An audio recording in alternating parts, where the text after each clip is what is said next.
Hello दोस्तों, स्वागत है आपका आपके अपने चैनल होमलैंड एकेडमी पे। मैं हूं आपका दोस्त मनीष मिश्रा और आज मैं आपके लिए लेकर आया हूं क्लास 10th के पॉलिटिकल साइंस का दूसरा चैप्टर फेडरलिज्म। इस चैप्टर में हम देखेंगे कि फेडरलिज्म होता क्या है, कितने टाइप का फेडरलिज्म होता है और कहां कहां हमने किस तरीके से फेडरलिज्म को देखा है। ठीक है, तो फेडरलिज्म को मानना है तो फेडरलिज्म ये ऐसी फॉर्म ऑफ गवर्नमेंट होती है। Federalism is a form of government in which the power is shared between the central government, the state government and the local government. जैसे कि पावर को मैक्सिमम तरीके से डिसेंट्रलाइज करना है, डेमोक्रेटिकली डिसेंट्रलाइजेशन को ही हम बोलते हैं फेडरलिज्म का स्ट्रक्चर। जो हमने पावर शेयरिंग वाले चैप्टर में पहले से ही पढ़ चुका है कि मतलब पावर शेयरिंग होती क्या है, जो vertical form of power sharing पढ़ी थी और horizontal form of power sharing. तो यहाँ पे हम vertical form of power sharing, जो है कि सेंट्रल गवर्नमेंट अपनी पावर स्टेट गवर्नमेंट को और स्टेट गवर्नमेंट अपनी पावर लोकल गवर्नमेंट को देती है। तो इस तरीके से हम पढ़ते हुए हम आगे बढ़ेंगे। तो फेडरलिज्म क्या है? Federalism is a form of government जिनमें पावर को क्या होना है, शेयर होना है। आज आपको अगर एक एग्जांपल से समझाया जाए तो शायद आप इसको बेहतर रिलेट कर पाओगे। जैसे पहले के जमाने में जो आपके राजा महाराजा थे, मोनार्की सिस्टम की गवर्नमेंट थी, उसमें सारी पावर, सारा जो अथॉरिटी है या सारी डिसीजन मेकिंग एक ही जगह से यानी राजा के द्वारा होती थी और कोई उनमें इफ बट लगाने वाला नहीं था। कोई स्टेट गवर्नमेंट अपना पावर अलग से नहीं रखी है, कोई लोकल गवर्नमेंट अपनी पावर अपने पास कुछ नहीं रखी है। राजा ने जो कहा वो कानून है और जो नहीं कहा वो कानून नहीं है। लेकिन अब फेडरलिज्म में क्या है, सेंट्रल गवर्नमेंट के हिस्से की जो पावर थी वो अलग अलग स्टेटों में बट गई है और अलग अलग स्टेट के पास जो पावर आके मिली, उस स्टेट के अंदर बहुत सारे डिस्ट्रिक्ट होंगे, उन डिस्ट्रिक्ट में जिला पंचायत के रूप से बट गई। और एक जिला में बहुत सारे ब्लॉक होते हैं तो क्षेत्र पंचायत के रूप से हर ब्लॉक को मिल गई और हर एक ब्लॉक के अंदर बहुत सारे गांव आते हैं और उन गांव में वो ही पावर जो है वो ग्राम पंचायत के फॉर्म से पहुंच गई। तो इस तरीके का स्ट्रक्चर क्या कहलाता है, फेडरलिज्म। फेडरलिज्म के बारे में जानते हुए हम आगे बढ़ते हैं कि फीचर्स ऑफ फेडरलिज्म क्या होता है, क्या लक्षण है, क्या कारण को हम मतलब देखते हुए ये कह सकते हैं कि पर्टिकुलर कंट्री या पर्टिकुलर जो एंटिटी है वो फेडरल है। तो पहली बात क्या है, उसमें clear cut division of power देखना है। पावर को हम देखेंगे कि वो अच्छे से शेयर हो रही है और डिफरेंट लेवल्स पे वो पावर शेयर होती हुई आ रही है। दूसरा है, हम देखेंगे रिटन कॉन्स्टिट्यूशन। अच्छा, ये रिटन कॉन्स्टिट्यूशन क्या होता है? देखिए, रिटन कॉन्स्टिट्यूशन और एक होता है अनरिटन कॉन्स्टिट्यूशन। हम कह देते हैं ऐसे बताने के लिए कि रिटन कॉन्स्टिट्यूशन आपके इंडिया का है और ये यूनाइटेड किंगडम जो लंदन है वहां का है। तो आप ये बताइए, देखने से क्या लग रहा है कि हमारा संविधान तो लिखा हुआ है, इनका संविधान क्या सबको याद है? जितने मंत्री और जितने वहां पे एमपी एमएलए हैं सबको क्या संविधान याद है? ऐसा कुछ नहीं है। हमने क्या कहा है कि रिटन कॉन्स्टिट्यूशन मतलब जितनी भी हमारे संविधान में जो भी बातें लिखनी थी वो सब कुछ की एक पुस्तक बनी है और उसी पुस्तक में आर्टिकल्स में एक एक बातें लिखी हुई हैं। लेकिन अनरिटन कॉन्स्टिट्यूशन में कोई एक सिंगल डॉक्यूमेंट नहीं है बल्कि अलग अलग डॉक्यूमेंट्स, जैसे मैरिज, अडॉप्शन, सक्सेशन से रिलेटेड कोई कानून, फैमिली कोड से रिलेटेड कानून वो अलग लिखा है।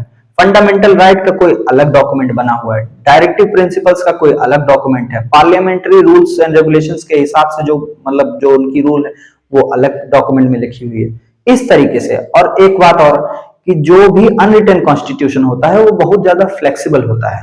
जो सेंट्रल गवर्नमेंट, जो पार्लियामेंट है, वो फटाफट उसको अपने जरूरत के हिसाब से या जो मौके पे जो उनकी डिमांड्स है सिचुएशन की, उसके हिसाब से उसको फटाफट चेंज कर सकते हैं। लेकिन हमारे संविधान में संशोधन लाना, जो आर्टिकल 368 में जो बातें लिखी हैं, हमारे संविधान में संशोधन लाना उतना आसान नहीं है, क्योंकि हमने क्या है, डिवीजन ऑफ पावर जो दे रखी है। अब कल को मेरा मन नहीं करेगा तो मैं कल तो पावर वापस ले लूंगा स्टेट से, तो ऐसा ना हो इसीलिए जो सुविधाएं हैं वो इस तरीके से बनाई गई कि संविधान में चीजें लिख दी गई हैं और उनमें संशोधन करने का तरीका भी बखूबी लिखा गया है आर्टिकल नंबर 368 में कि क्या क्या प्रोविजंस जो हैं वो आसानी से बदले जा सकते हैं और किन किन प्रोविजंस को बदलने में इनको सरकारों को, जो लोकसभा है, राज्यसभा है, दोनों में किस तरीके की मेजोरिटी, चाहे सिंपल मेजोरिटी, इफेक्टिव मेजोरिटी या स्पेशल मेजोरिटी।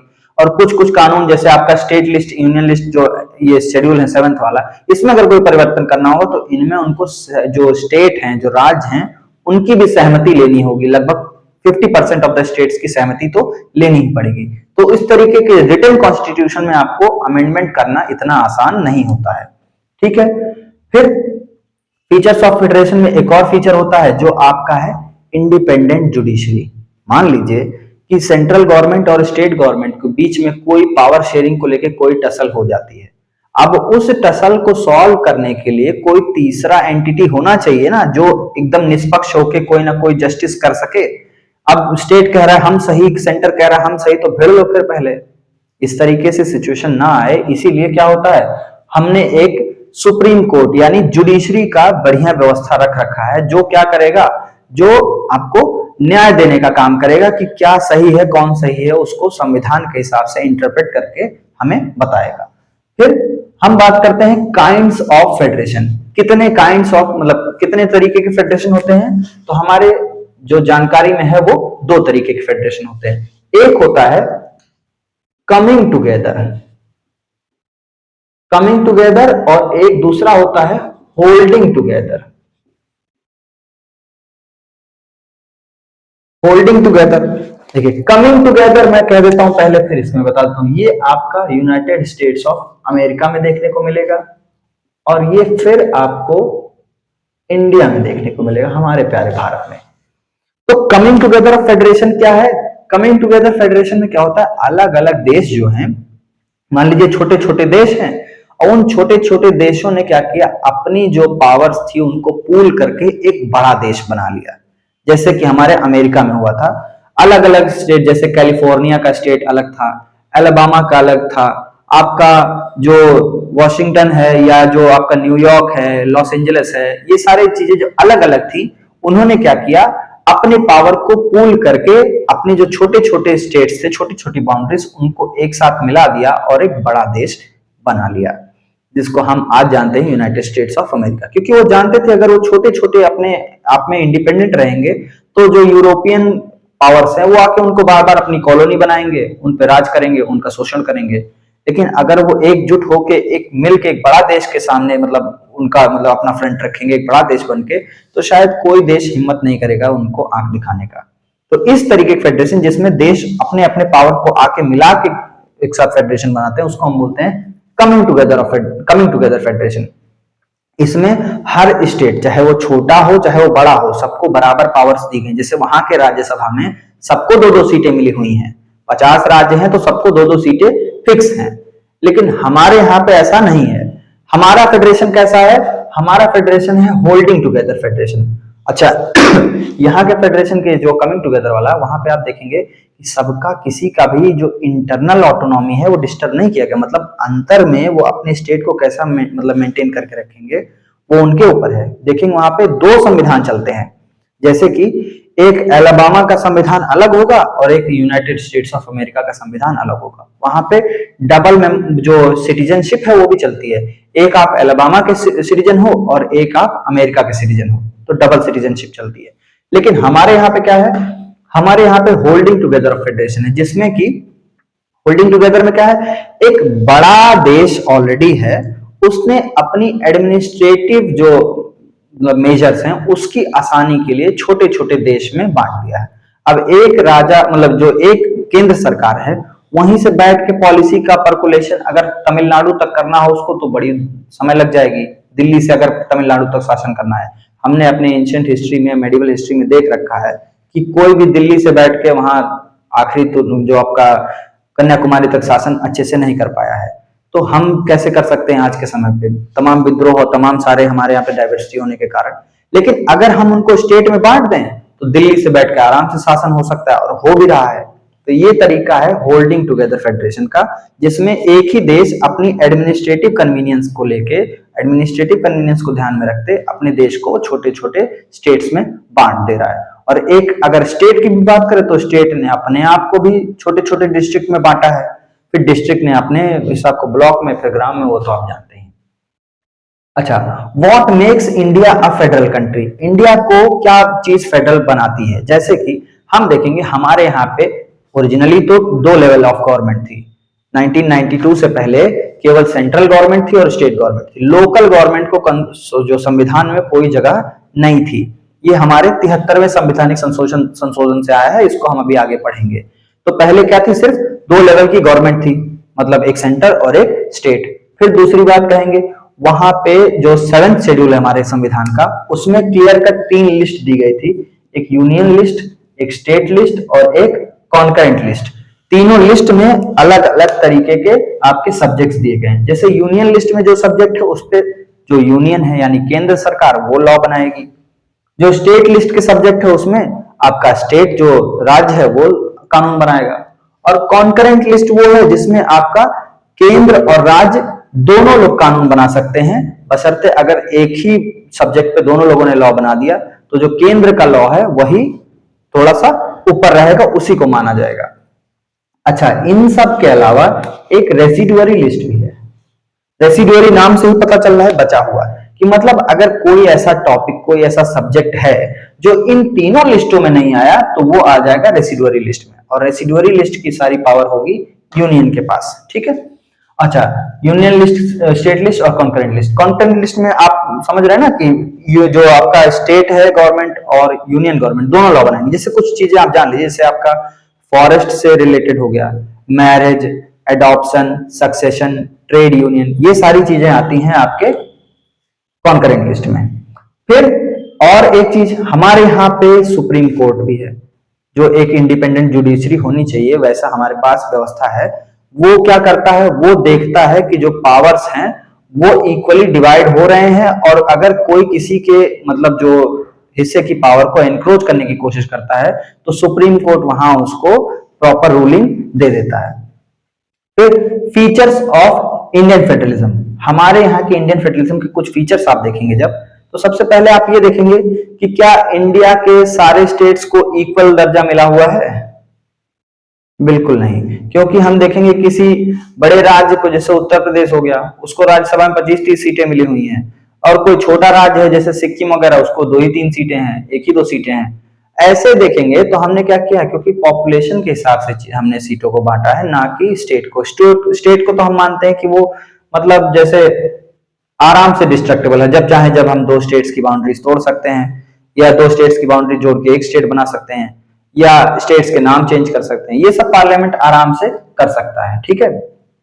अच्छा, हाउ इज फेडरलिज्म प्रैक्टिस्ड, हमारे यहाँ पे फेडरलिज्म किस तरीके से प्रैक्टिस किया जाता है, हम उसकी बात करेंगे। तो फेडरलिज्म हमारे यहाँ पे देखा जाएगा तो उसके कई सारे मतलब आपको यहाँ पे फीचर्स मिलेंगे। जैसे कि हमारे यहाँ पे देखिए लिंग्विस्टिक स्टेट्स हैं, जैसे कि पहले हमारा जब देश आजाद हुआ 1947 में, तो ये कहा गया था कि बस एडमिनिस्ट्रेटिव कन्वीनियंस को लेके आप ये चीजों को ऐसे ऐसे स्टेट बाउंड्रीज बांट दीजिए।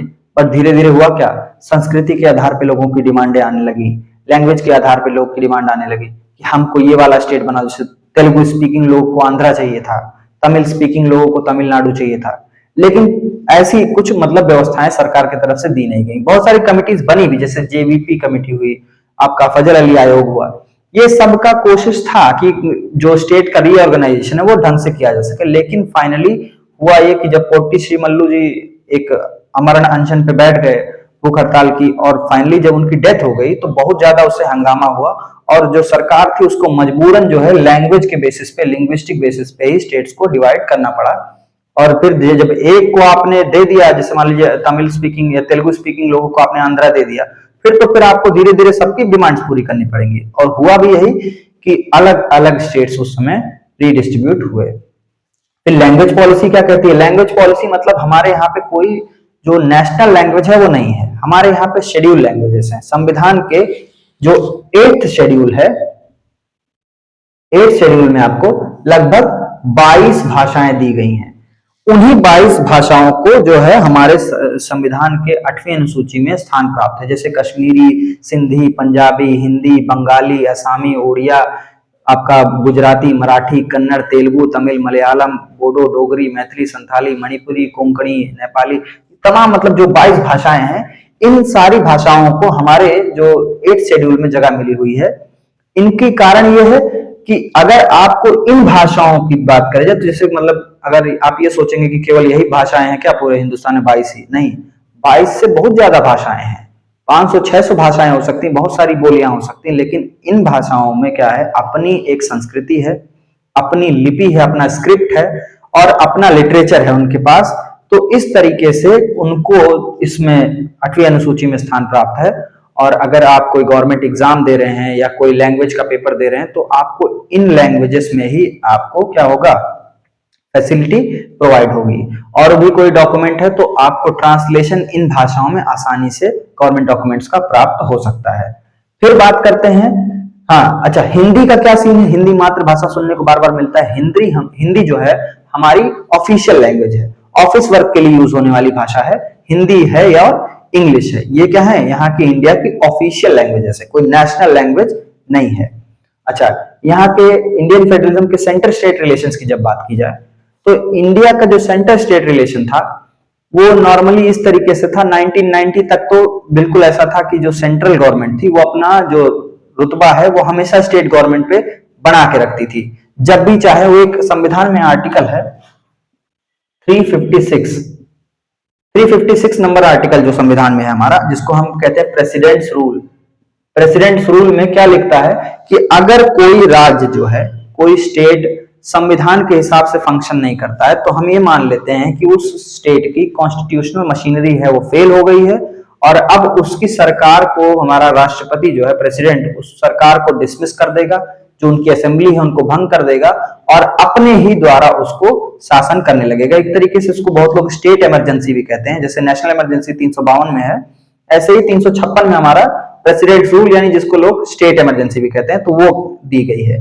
तो सरकारें बहुत बार इस आर्टिकल का दुरुपयोग करके जो राज्य की सरकारें हैं उनको भंग करती थी। जैसे कि मान लीजिए केंद्र में किसी और की सरकार है और राज्य में कोई और सरकार, तो अक्सर वो वहां का कॉन्स्टिट्यूशनल मशीनरी वो मान लेते थे कि फेल ही हो रहा है, क्योंकि भाई ये हमारी सरकार तो है नहीं यहाँ पे, भाई हमारी बात मान नहीं रहे हैं, तो फिर उनको वहां से जो है हटा ही देते हैं। तो इस आर्टिकल का दुरुपयोग बहुत बार होता था। लेकिन 1990 में एक टाइम ऐसा आया जब रीजनल पार्टीज धीरे धीरे पावरफुल होने लगी, धीरे धीरे राइज होने लगी, तब युग आ गया कोएलिशन गवर्नमेंट का, गठबंधन की सरकार बननी चालू हो गई।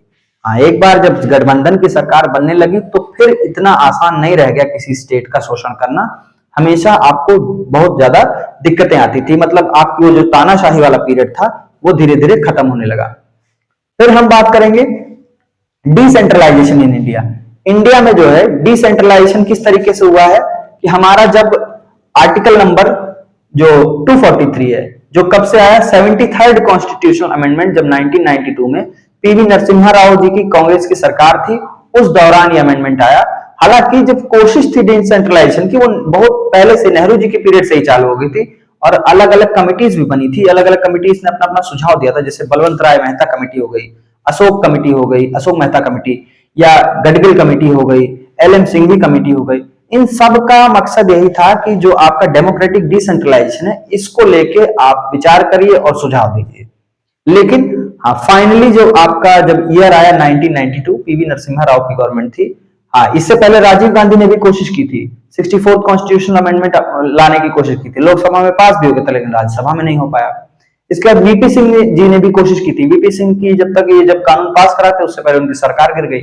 लेकिन हाँ, नरसिम्हा राव जी की गवर्नमेंट में ये चीज ऐसा किया गया कि जो भी फीचर्स ऐसे थे जो संविधान में, मतलब जो संशोधन के जो बिल था उसमें जो ऐसे फीचर्स थे जो कंट्रोवर्शियल बन रहे थे, जो विवाद के कारण बन रहे थे, उनको हटा दिया गया और मिला जुला के उसको सिर्फ और सिर्फ यही फोकस रखा गया कि उसको हम पास करा लेंगे। और वो सच में 73rd अमेंडमेंट के रूप में पास हुआ 1992 में।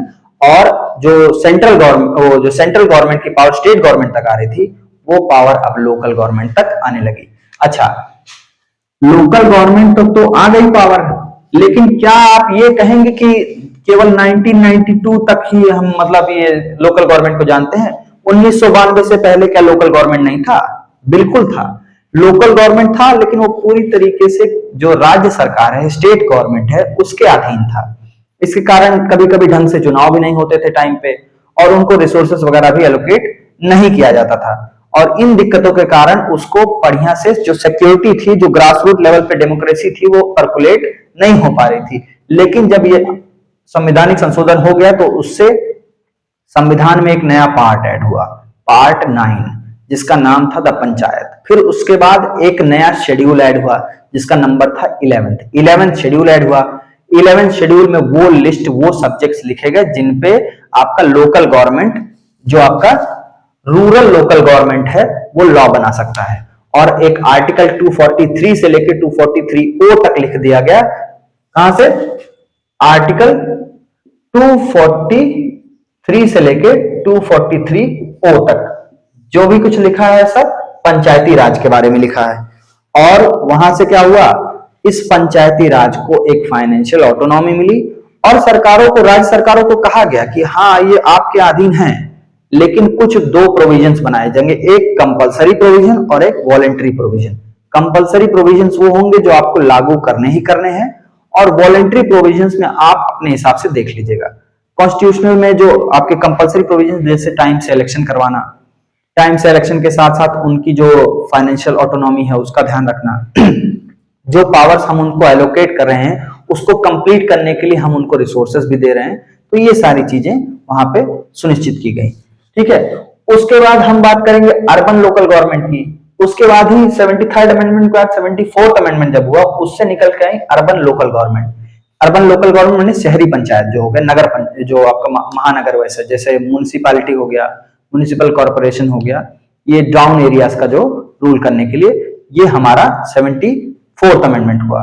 उससे अर्बन लोकल गवर्नमेंट्स को क्या आया, अर्बन लोकल गवर्नमेंट्स के लिए अलग से एक शेड्यूल नंबर 12 ऐड किया, और उस 12th शेड्यूल में जो जो चीजें लिखी थी, उसमें जो जो सब्जेक्ट्स मेंशन थे, उस पे सिर्फ और सिर्फ अर्बन लोकल गवर्नमेंट का ही जो है वो रोल रहेगा, उसी पे केवल वो फंक्शन, केवल अर्बन लोकल बॉडीज ही फंक्शन करेंगी। और आर्टिकल में 243P से लेके 243ZG तक लिखा गया, जो केवल और केवल अर्बन लोकल बॉडीज से संबंधित थी। तो यहीं पे हमारा जो चैप्टर है वो खत्म होता है। आई होप ये चैप्टर आपको अच्छे से समझ में आया होगा, और अगर ये चैप्टर आपको समझ आया है तो हमें भी अप्रिसिएशन अपना दीजिए। कमेंट बॉक्स में हमें जरूर बताइए कि आपको ये वीडियो कैसा लगा, और इस वीडियो को ज्यादा से ज्यादा लाइक करिए और अपने दोस्तों के साथ शेयर करिए। और हमारा अगर ये प्रयास आपको अच्छा लगता हो तो हमारे चैनल को सब्सक्राइब भी करिए। आपका बहुत बहुत धन्यवाद।